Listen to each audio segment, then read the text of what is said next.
चाहे जितना पानी आया हो नहीं पाओगे। लेकिन विषैली वस्तु भी कई बार सुंदर दिखती हैं, विषैली वस्तु के प्रति भी आकर्षण होता है, विषैली वस्तु के प्रति भी हमारा मन चला जाता है। लेकिन इस संसार में एक वस्तु ऐसी है जिसका उद्गम हमसे ही होता है और हमारा ही मन नहीं होता उसको देखने का, और वो होता है हमारा खुद का वमन।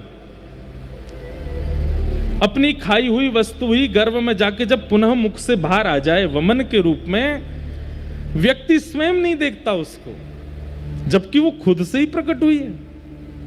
एक बार को विषैली वस्तु स्वादिष्ट लग जाएगी, लेकिन अपने स्वयं का उत्पन्न वमन अच्छा नहीं लगता। अरे कोई और वमन कर रहा हो तो हमारा जी मचल जाता है। वमन इतनी घृणित वस्तु है।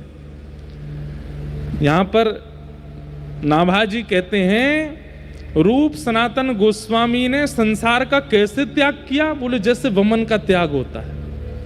इतनी घृणा हो गई संसार के प्रति।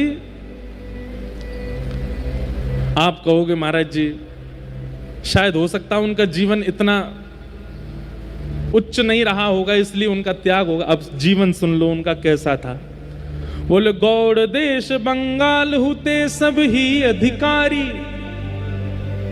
बोले बंगाल का एक राजा था हुसैन शाह, केवल नाम का राजा था, राज तो पूरे बंगाल पर ये दोनों ही करते थे।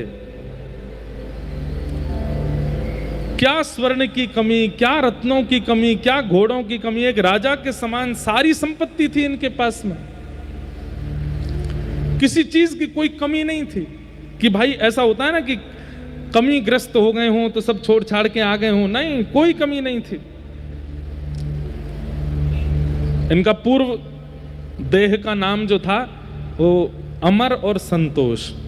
श्री रूप गोस्वामी जी का नाम था संतोष और श्री सनातन गोस्वामी जी का नाम था अमर, पूर्व देह का नाम। ये नाम तो फिर महाप्रभु जी ने रखा है इनका, रूप गोस्वामी और सनातन गोस्वामी।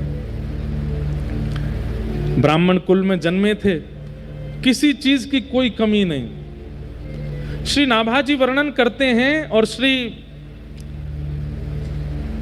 सब रसिक जन ऐसा भाव बताते हैं कि उस समय में 22 लाख सोने की मोहर ये गिनी गई, इसलिए इनका पता है, बाकी और क्या क्या था उनका तो पता ही नहीं है। 22 लाख सोने की मोहर रूप सनातन गोस्वामी जी के पास थी।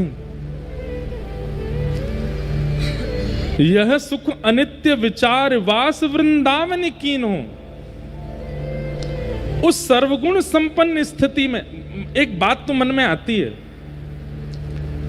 कि भाई भगवत भाव दो लोगों के चित्त में विशेष रूप से प्रकट होता है। एक तो अत्यंत संपत्ति जिसको मिल गई हो और एक जो सब चीजों से बिल्कुल विमुख हो गया हो। या तो विषयों का भोग अति मात्रा में कर लिया हो या विषय का स्पर्श ही नहीं किया हो। इन दो के चित्त में निष्काम भक्ति उत्पन्न होती है। मध्यस्थ वालों को ज्यादा यत्न करना पड़ता है निकलने के लिए। हम आप सब मध्यस्थ वाले हैं, इसलिए हमको यत्न ज्यादा करना पड़ता, क्योंकि हमने भोग भी देख रखे हैं और वैराग्य त्याग भी देखते हैं, इसलिए हमको थोड़ा परिश्रम ज्यादा है। पर दो प्रकार के लोग, या तो अति भोग जिन्होंने किया हो या स्पर्श ही ना किया हो भोग वस्तु का, इनमें निष्काम प्रेम का उद्दीपन सहजता से हो जाता है। रूप सनातन गोस्वामी, अमर और संतोष, ये दोनों बंगाल में हुसैन शाह नाम के राजा के यहाँ पर, एक भैया तो प्रधानमंत्री थे और एक भैया सेक्रेटरी थे, पर्सनल सेक्रेटरी। पूरा धन धान्य उन्हीं के अंतर्गत रहता था। लेकिन पता नहीं क्यों इतनी संपत्ति होने के बाद भी, इतना सब कुछ प्राप्त हो जाने के बाद भी इनके चित्त में संतोष नहीं होता था, संतुष्टि नहीं होती थी। और तब ये ढूंढते रहते थे कि हम क्या करें जिससे हमारे चित्त को संतोष हो। तब इनको विद्यावाचस्पति नाम के गुरु प्राप्त हुए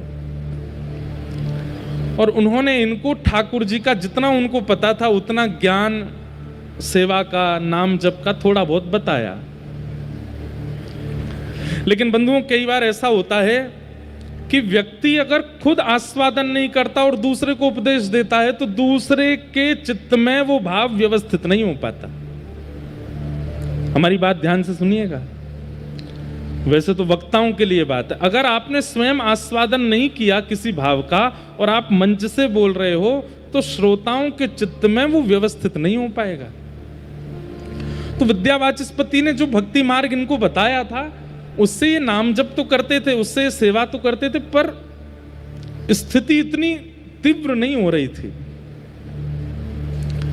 कहते हैं 12 घंटा तो राज भवन में रहते थे और शाम को वापस आकर के दोनों भैया स्नान ध्यान करके, तिलक आदि लगा करके, नेत्र बंद करके फिर ठाकुर जी का ध्यान करते, फिर भजन करते थे। लेकिन मन में संतोष उत्पन्न नहीं हो रहा था।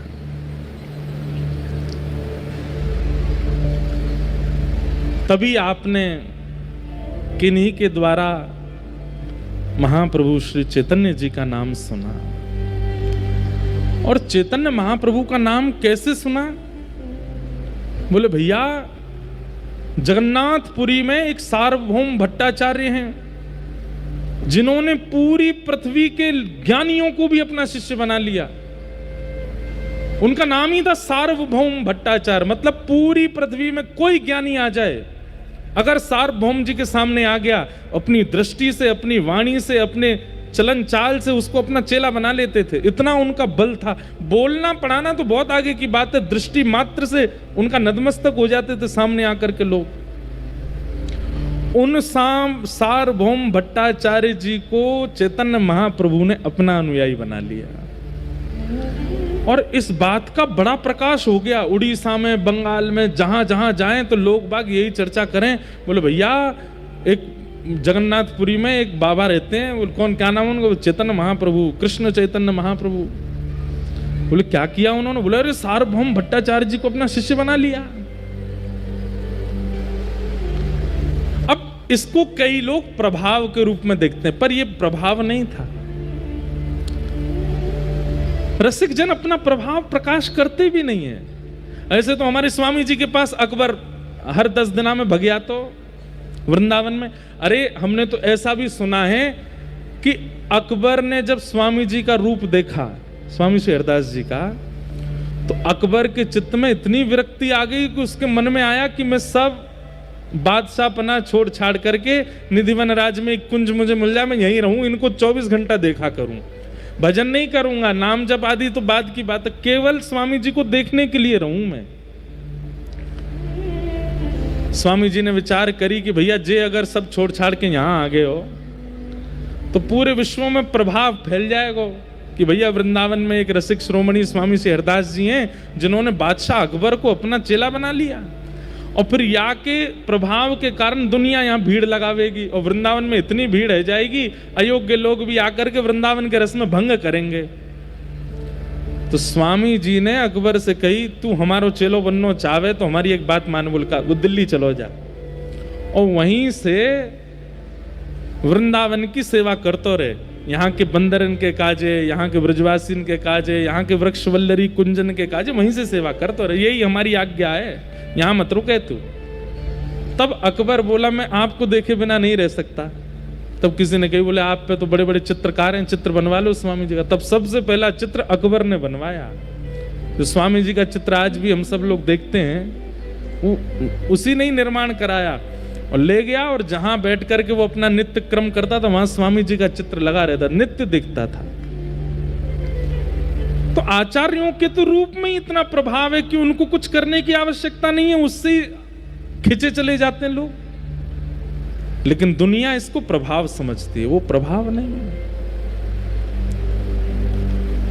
चैतन्य महाप्रभु के रूप पर सार्वभौम भट्टाचार्य आसक्त हो गए। ये बात जब यहां अमर और संतोष ने सुनी बंगाल में, उनके मन में भाव आया कि भैया ये नाम ही इतनी शीतलता दे रहा है चित्त में, इनका दर्शन कितना शीतल होगा। अब श्री कृष्ण चैतन्य महाप्रभु नाम बोलते ही मन में भाव उत्पन्न हो जाते हैं, मन में मानो जैसे प्रेम नृत्य करने लगता है। हिलोर नाम मात्र, स्वामी श्री हरदास जी महाराज नाम लेते ही चित्त में निधिवन राज का दर्शन होने लगता है। वृंदावन कुंज बिहारी आ जाते हैं, वृंदावन की तलहटी आ जाती है, सुंदर सुंदर निकुंज वन आ जाते हैं। श्री हितरवंश महाप्रभु नाम लेते ही श्री राधा वल्लभ जी सहरा पहने हुए खड़े हैं, थाड़े अपने आप चित्त में आ जाते हैं। आज भी इतने भयाव है, कलिकाल में भी आचार्यों का नाम इतना काम कर रहा है। उस काल में जब वे थे तो क्या प्रभाव होता होगा। रूप सनातन गोस्वामी आपस में बात करने लगे, अमर और संतोष, जरा दोबारा बोलियो तो नाम। बोले कृष्ण चैतन्य महाप्रभु। आहा, कितना शीतल लगता है, कितना अच्छा लगता है भैया, ये नाम कितना मधुर है, ये नाम इतना मधुर है तो इनका दर्शन कितना मधुर होगा, इनकी वाणी कितनी अच्छी होगी। जब इनके सामने हम बैठेंगे और ये बोलेंगे उस समय क्या होगा हमारा।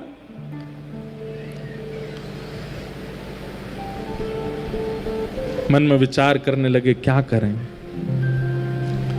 तब महाप्रभु जी को इन्होंने पत्र लिखा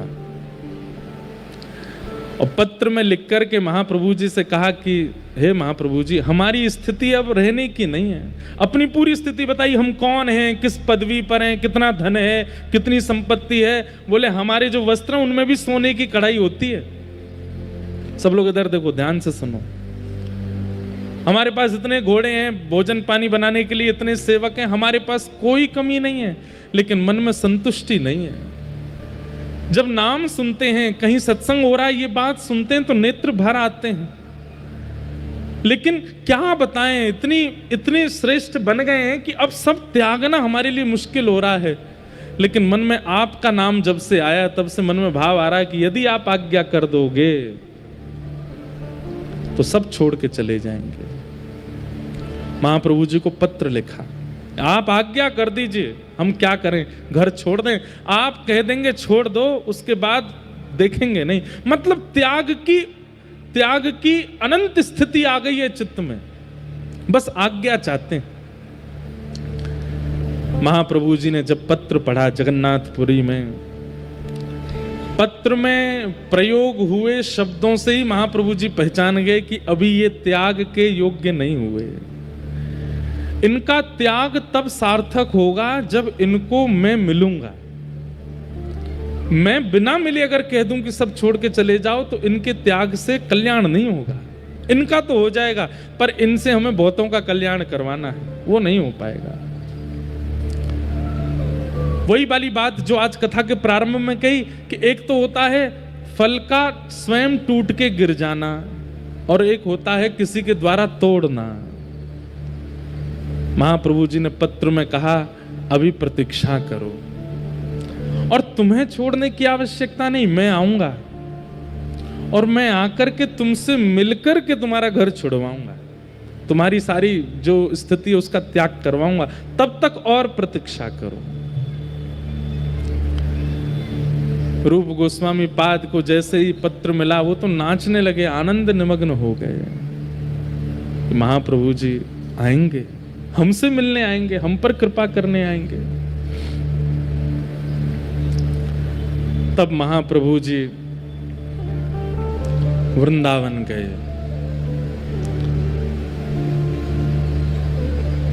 रामकेली ग्राम बंगाल में है, वहां रहते थे रूप सनातन गोस्वामी। लेकिन वृंदावन गए महाप्रभु जी।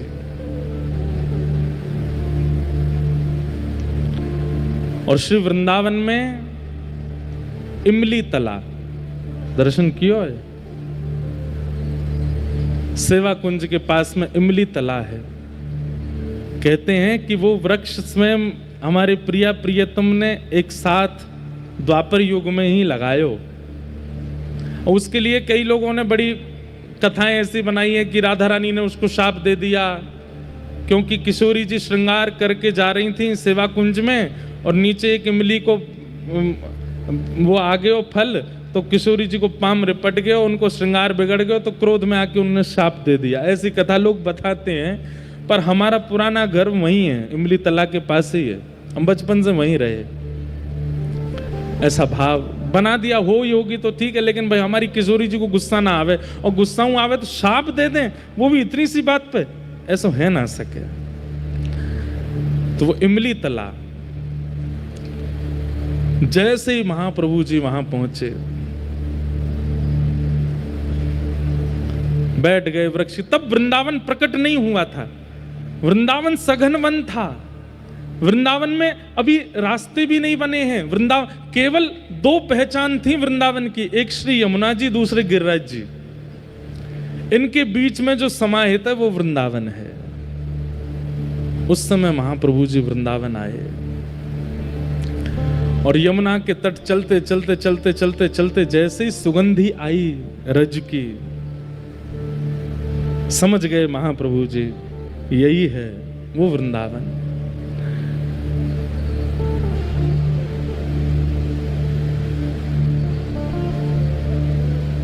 हमारी पूनम दीदी ने एक पद दिया बंगला का, बहुत सुंदर भाव। अब सेम तो नहीं गवेगा, लेकिन करते हैं प्रयास। मानो महाप्रभु जी, एक बात बताएं आपको, महाप्रभु जी को इमली तालाब पे बैठे बैठे रात्रि की चंद्रमा निशा जैसी हुई तो रास का अनुभव हुआ। यहां से श्याम सुंदर चले आ रहे हैं, यहां से किशोरी जी आ रही हैं, सब सखियां श्रृंगार कर कर के आ रही हैं। यमुना के तट पर पुलिन पर अद्भुत रास हो रहा है, और उस रास में स्वयं महाप्रभु जी भावावेश में प्रविष्ट होकर के नृत्य कर रहे हैं ठाकुर जी के साथ। वे तो राधा भाव में निमग्न हो जाते थे, स्वयं को किशोरी जी भाव में। उन्होंने प्रार्थना की थी कि राधा भाव विरह भाव मेरे चित्त में आवे। रास का अनुभव हुआ, और रास करते करते करते महाप्रभु जी को क्रोध आया थोड़ा सा। कैसे? महाप्रभु जी बोले, जय जय, आपने द्वापर में जो रास विहार किया उसमें एक पक्षपात किया। क्या? आपकी वेणु की ध्वनि केवल गोपियों को सुनाई दी, कंस को क्यों नहीं सुनाई आपने? अगर ये वेणु की ध्वनि कंस ने सुनी होती तो उसका क्या दोष था, वो भी रास में आ जाता। ये वेणु की ध्वनि अगर आपने दंतवक्र शिशुपाल को सुनाई होती तो वो भी आ जाते। महाप्रभु जी इतने दयावंत हृदय के, उनके मन में आया कि द्वापर युग में वजी वंशी कदम्ब वृक्ष के नीचे वो वंशी कंस को क्यों नहीं सुनाई दी। ठाकुर जी ने पक्षपात किया। ठाकुर जी, आज पक्षपात नहीं होगा। इस कलिकाल में अगर आपने पक्षपात किया, अनर्थ हो जाएगा। और तभी उस रास की भूमिका के मध्य में महाप्रभु जी ऊर्ध्वबाहु होकर के हरि नाम की वेणु बजाने लगे, और जहां जहां तक स्वर पहुंच जाए सबको सुनाऊंगा, किसी को अयोग्य नहीं मानूंगा। जो सामने आ जाएगा उसको ये नाम ध्वनि सुना करके सबको रास विहार में प्रवेश कराना है। अब पक्षपात नहीं होगा श्याम सुंदर, अब तो सबको योग्य बनाना है। और तब वृंदावन की खोज कर रहे हैं। केवल यमुना जी और गिरिराज जी ये दो संकेत हैं, और कुछ भी नहीं दिख रहा है। सब विलुप्त हो चुका है। वृंदावन ने अपने आप को भीतर अंतरंग रूप से अपने आप को छुपा लिया है।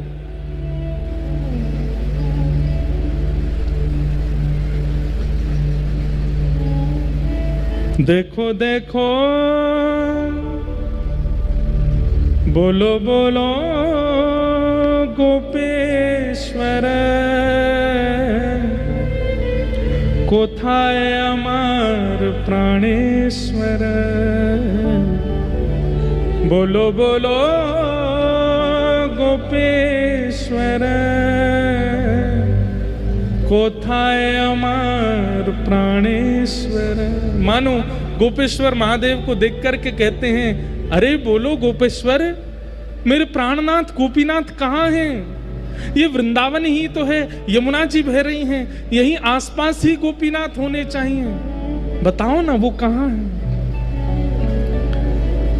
बोलो बोलो गोवर्धन, कोथाय अमर गिरिधारी। बोलो बोलो गोवर्धन, कोथाय अमर गिरिधारी। हे गोवर्धन नाथ, वो कहाँ हैं जो उर्ध्वबाहु होकर के एक भुजा को कटी पर धर के धारण करके ब्रज की रक्षा करने के लिए गिरिराज जी उठाए थे? वो कहाँ हैं? दिख क्यों नहीं रहे इस गिरिराज जी में? ढूंढ रहे हैं सब जगह जा जा करके। प्रकट हो वृंदावन।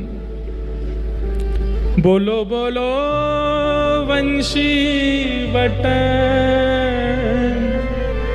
कोथाय अमर वंशीधारी। बोलो बोलो वंशी बट कोथाय अमर वंशीधारी। अरे वंशीवट, तुम वंशीवट हो। यहाँ ठाकुर जी वंशीनाद करते थे और गोपियों को घर में बैठे बैठे ही दर्शन होता था। कहाँ गए वो ठाकुर जी? अरे वंशीवट, तुझको तो पता होगा ना श्याम सुंदर कहाँ है? सब जगह ढूंढ रहे हैं, पूछ रहे हैं, श्याम सुंदर मिल जाए कहीं। बोलो बोलो वृंदावन कोथाय अमर वृंदा विपिन। बोलो बोलो वृंदावन कोथाय अमर वृंदा विपिन। बोलो बोलो ब्रज रज। जैसे गोपियों की स्थिति हुई है, जल से, थल से, वृक्षों से पूछती हैं, ऐसी चेतन महाप्रभु वृंदावन में सबसे पूछ रहे हैं। बोलो बोलो ब्रज रज कोथाय अमर गोपालन। बोलो बोलो गोपेश्वर कोथाय अमर प्राणेश्वर। तभी चंद्रमा की ओर दृष्टि गई है। अरे शरद चंद्रमा, तुम ही प्रकट हुए थे। तब शुकाचार्य जी कहते हैं, भगवान पिता रात्रि शरदोत्फुल्ल मल्लिका विक्षरंतुम मनश्चक्रे योग मायाम उपाश्रिता। आज तुम प्रकट हुए हो, लेकिन ये वृंदावन सूना क्यों पड़ा है? बोलो बोलो शरद चंद्र कोथाय अमर राधा रमण। बोलो बोलो शरद चंद्र कोथाय अमर राधा रमण। ढूंढ रहे हैं कहां है वृंदावन। रोते हैं, बिलखते हैं, भावावेश में आ जाते हैं। अरे सामान्य ब्रजवासी जिसको पोखर तालाब समझते हैं, महाप्रभु जी कहते हैं निकलो बाहर, ये पोखर नहीं है, ये राधा कुंड है। ये किशोरी जी के द्वारा, किशोरी जी के मनोभाव के लिए श्री कृष्ण ने प्रकट किया था। ये राधा कुंड है। महाप्रभु जी स्नान करते हैं, राधा कुंड की रज लेकर के द्वादश तिलक करते हैं, वहीं नृत्य करने लग जाते हैं। अरे तब गिरिराज जी की परिक्रमा भी निर्मित नहीं थी। महाप्रभु जी भ्रमण करते हुए पूरी गिरिराज जी की परिक्रमा करते हैं, दिख जाता है कि ये गिरिराज जी हैं, यहाँ राधा कुंड है, यहाँ श्याम कुंड है, ये पूछरी के लौटा है, यहाँ ठाकुर जी की छठी उत्सव हुआ, ये जतिपुरा है।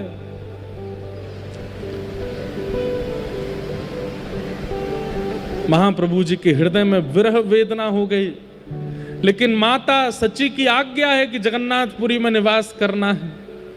लेकिन महाप्रभु जी के चित्त की आज्ञा है, महाप्रभु जी के चित्त का भाव है कि वृंदावन का प्राकट्य करना है। और उस प्राकट्य के लिए कुछ करना पड़ेगा। तभी महाप्रभु जी को याद आया कि कुछ पत्र आए थे मेरे पास, और उन पत्रों में 2 भाइयों के पत्र हैं। कौन हैं दोनों? बोले एक का नाम अमर है, एक का नाम संतोष है, चलो वहीं चलते हैं।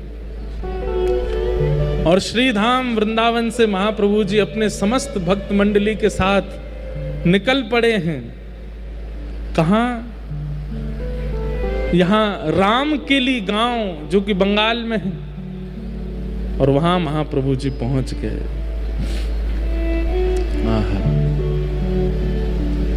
जैसे ही महाप्रभु जी पहुंचे, उत्ताल नृत्य कर रहे हैं, सब महामंत्र के साथ नृत्य कर रहे हैं, गा रहे हैं, हरे कृष्ण कृष्ण कृष्ण हरे हरे, हरे राम राम राम हरे हरे। और ये ध्वनि जैसे ही पहुंची है, संतोष और अमर के कानों में, मानो जैसे गोपियां कृष्ण वंशी नाद सुनकर के दौड़ पड़ी थी अपने घरों से, ऐसे ही ये महामंत्र की ध्वनि सुन, इनको नहीं पता है कि महाप्रभु जी आ रहे हैं, लेकिन उस नाम ने मानो जैसे कान में क्लीम शब्द कह दिया हो, अरे रूप, अरे सनातन, जल्दी चलो, महाप्रभु जी आ गए, जिनकी तुम प्रतीक्षा कर रहे हो वो सामने आ गए हैं।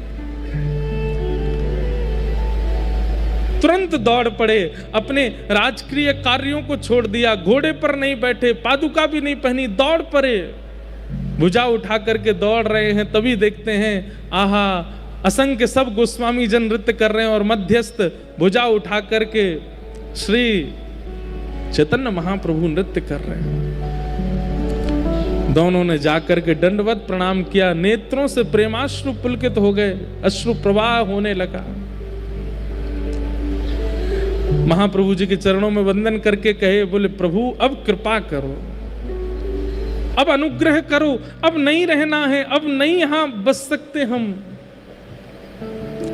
महाप्रभु जी बोले, राम के लिए आने की और कोई योजना नहीं है, तुम्हारे लिए ही आए हैं हम, तुम दोनों को ही स्वीकार करने के लिए आए हैं। अब सब छोड़ करके जाना है और श्री वृंदावन का प्राकट्य करना है। महाप्रभु जी के सन्मुख दोनों विराजमान हो गए, रुदन करने लगे, बोले हम तो इस योग्य नहीं हैं, हमारे अंदर तो इतनी योग्यताएं नहीं हैं, हम तो इस लायक नहीं हैं, कैसे करेंगे। महाप्रभु जी बोले, वृंदावन के प्राकट्य के लिए ज्ञान का होना आवश्यक नहीं, त्याग का होना आवश्यक नहीं, वैराग्य का होना आवश्यक नहीं, प्रेम का होना आवश्यक है। और तुम्हारे चित्त में वो प्रेम है। ये त्याग की जो बार बार इच्छा तुम्हारे चित्त में प्रकट हो रही है, वो प्रेम करवा रहा है, वो तुम्हारे चित्त का प्रेम करवा रहा है, क्योंकि ये संसार उस प्रेम को समझ नहीं रहा है, उसका ये अधिकारी नहीं, इसलिए तुम्हारा यहां से मन उखड़ रहा है। अब हमारी आज्ञा है, अब तुम दोनों कुछ दिन साधन करो और सब व्यवस्थाओं से निवृत्त होकर के श्रीधाम वृंदावन जाओ, और वृंदावन जाकर के वृंदावन के विलुप्त स्थानों का प्रकट करो, वृंदावन के लीला स्थलों का प्रकट करो, वृंदावन के रस चर्चाओं का प्रादुर्भाव करो। और इन सब का यदि भली भांति प्रादुर्भाव किया, रूप सनातन गोस्वामी पूछने लगे कि हमारे कार्य जो हम कर रहे हैं वो सही कर रहे हैं, इसका प्रमाण कैसे मिलेगा। महाप्रभु जी के नेत्र सजल हो गए, दोनों को हृदय से लगा करके बोले, यदि तुमने कार्य किया और वृंदावन के स्थानों, अब वृंदावन में तो कुछ भी नहीं पता कि कौन सी स्थान कहाँ है, तो महाप्रभु जी बोले, अगर तुमने सही सही स्थानों का चयन करके प्रकट कर दिया तो तुम्हारे द्वारा प्रकट किए गए स्थान उचित हैं, यही वृंदावन है, इसका प्रमाण देने के लिए ठाकुर जी प्रकट होकर के तुमसे सेवा कराएंगे। वृंदावन में भूमिगत ठाकुर जी अगर प्रकट हो गए और प्रकट होकर के तुमसे कहें कि मेरी सेवा करो, तो समझ जाना कि तुमने जो जो स्थान प्रकट किए वो उचित थे। महाप्रभु जी ने कहा, अभी कुछ दिन और तुम्हारे साधन रह गए हैं, उनको पूर्ण करो, हम फिर मिलेंगे और फिर शिक्षा प्रदान करेंगे, उसके बाद वृंदावन जाना। सोचिए, विचार कीजिए, ये रूप सनातन गोस्वामी हैं, महाप्रभु जी स्वयं पहुंच गए उनके पास में, उनको वृंदावन भेजने के लिए। वृंदावन चित्त में विरह प्रकट करता है, मन होता है कि चलें वृंदावन, चलें वृंदावन, चलें वृंदावन। लेकिन मैं हमेशा कहता हूं कि 3 संकेत हैं। वृंदावन स्वप्न में आवे, ध्यान में आवे कि चलें वृंदावन, उसके बाद प्रतीक्षा करो कोई प्रसाद वृंदावन का आ जाए, उसके बाद फिर तीसरा प्रतीक्षण करो कि कोई ब्रजवासी आकर के कह दे। और जैसे ही कोई ब्रजवासी आकर के या ब्रजभाव से चित्त जिसका रमा हुआ है, ऐसा आचार्य चरण आकर के अगर आज्ञा कर दे कि जाओ वृंदावन, फिर नहीं रुकना है, फिर तो वृंदावन जाना है। रूप सनातन गोस्वामी को महाप्रभु जी के दर्शन लाभ हुए, सत्संग मिला। ये एक क्षण का दर्शन महाप्रभु जी ने इसलिए दिया ताकि इनके चित्त में और विरह बढ़े और भावना बढ़े वृंदावन की। और कुछ दिन के लिए उनको उन्हीं के ही रस में रहने के लिए आज्ञा की, अभी रहो कुछ दिन और, फिर से आज्ञा करूंगा, तब जाना वृंदावन, तब तक योजना बनाओ। और महाप्रभु जी ने कृपा की और कृपा करके महाप्रभु जी राम के लिए से प्रस्थान कर गए। रूप सनातन गोस्वामी अब तो दिन रात रोते हैं, इतना विरह उनका मन में होता है। बस अब तो एक ही चीज स्मृति में रहती है, जहां विराजत राधा राम, जहां विराजत राधा राम, नटवर नंद किशोर, नटवर नंद किशोर, नटवर नंद किशोर, नटवर नंद किशोर, चलो मन वृंदावन